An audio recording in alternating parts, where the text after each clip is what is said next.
The courtyard of the praetorium was still wrapped in night when the procession arrived. Torches flickered in the wind, casting long shadows that danced like restless spirits across the stone walls. Jesus of Nazareth stood silently between two Roman soldiers. His robe was dusty, his hands bound. Yet something in his calmness unsettled even the hardened guards. It was as though the air around him held a quiet authority they could not name. Pilate descended the steps with heavy eyes. He had not slept. His wife's dream haunted him. Have nothing to do with that righteous man. But now here he stood, brought by priests who refused to enter the Roman hall for fear of defiling themselves, even as they thirsted for his death. Nicodemus watched from a distance. He had followed Jesus in secret for years, drawn by the teacher's words like a moth to flame, yet frightened of losing everything. He wanted to speak, to defend, to declare the innocence he knew was true, but fear sealed his tongue. Pilate's voice echoed across the courtyard. "Are you the king of the Jews?" Jesus replied, "My kingdom is not of this world." Those words struck something deep within Nicodemus, both hope and dread. Pilate sensed it too. The governor stepped back, troubled. Chaos rose around them. Shouts, accusations, demands, "Crucify him." In that moment, Pilate felt the weight of history pressing on his shoulders. He washed his hands, though he knew water could not cleanse a guilty soul, and Jesus was led away. The sky turned the color of bruised iron as Jesus hung upon the cross. Clouds gathered low, heavy as mourning veils. A strange silence swept across the hill, an unsettling stillness before a storm.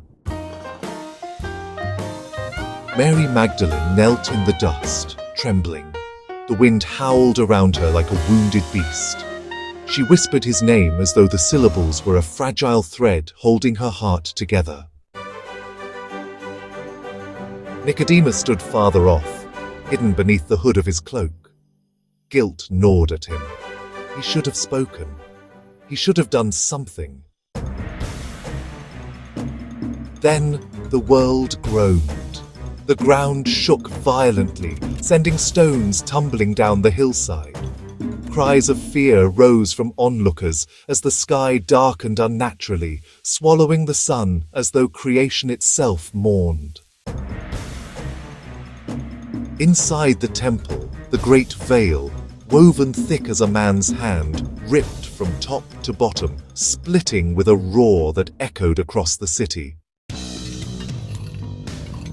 Even the soldiers at the cross staggered back in terror. Truly, one whispered, this man was the Son of God.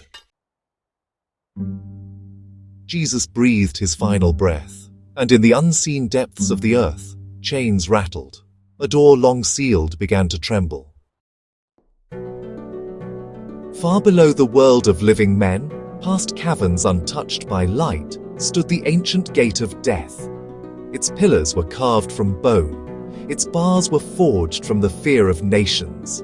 The souls of the old world, Adam, Eve, Abraham, David, prophets, kings, and forgotten wanderers, waited in the grey silence beyond it.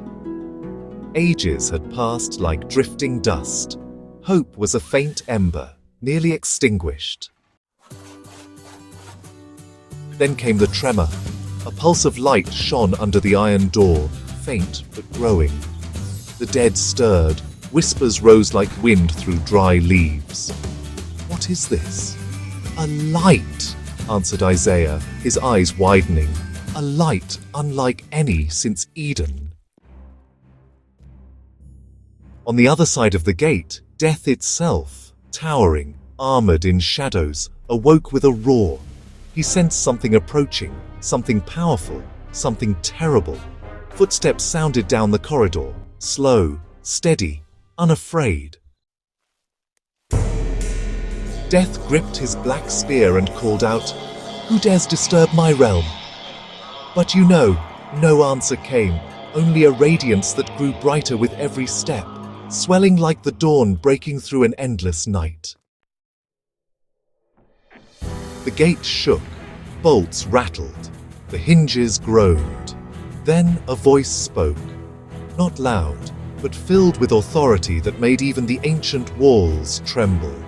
Lift up your heads, O gates, and be opened. Death staggered backward. No, you cannot enter here. No one breaks my gates.